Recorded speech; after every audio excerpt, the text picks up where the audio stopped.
UGC net 2026 paper leak या copy paste. NEET UG विवाद के बाद अब यूजीसी नेट 2026 की परीक्षा भी बड़े विवादों में घिर गई है। आरोप है कि इंग्लिश के पेपर में लगभग 45% सवाल पुराने सालों के पेपर से हूबहू कॉपी किए गए हैं। दावा किया जा रहा है कि करीब 67 सवाल सीधे तौर पर पिछले वर्षों के प्रश्न पत्रों से उठाए गए हैं। इतना ही नहीं, सोशियोलॉजी के पेपर में भी स्पेलिंग की भारी गलतियां पाई गई हैं, जिससे छात्रों में रोष है। इस गंभीर लापरवाही को लेकर नेशनल टेस्टिंग एजेंसी यानी एनटीए के खिलाफ औपचारिक शिकायत दर्ज कराई गई है। छात्रों का सवाल है कि क्या देश की इतनी बड़ी परीक्षा की गुणवत्ता और पारदर्शिता खत्म हो चुकी है?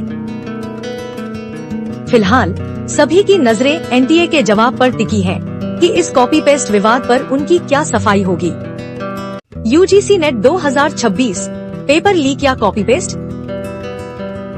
नीट यूजी विवाद के बाद अब यूजीसी नेट 2026 की परीक्षा भी बड़े विवादों में घिर गई है। आरोप है कि इंग्लिश के पेपर में लगभग 45% सवाल पुराने सालों के पेपर से हूबहू कॉपी किए गए हैं। दावा किया जा रहा है कि करीब 67 सवाल सीधे तौर पर पिछले वर्षों के प्रश्न पत्रों से उठाए गए हैं। इतना ही नहीं, सोशियोलॉजी के पेपर में भी स्पेलिंग की भारी गलतियां पाई गई हैं, जिससे छात्रों में रोष है। इस गंभीर लापरवाही को लेकर नेशनल टेस्टिंग एजेंसी यानी एनटीए के खिलाफ औपचारिक शिकायत दर्ज कराई गई है। छात्रों का सवाल है कि क्या देश की इतनी बड़ी परीक्षा की गुणवत्ता और पारदर्शिता खत्म हो चुकी है?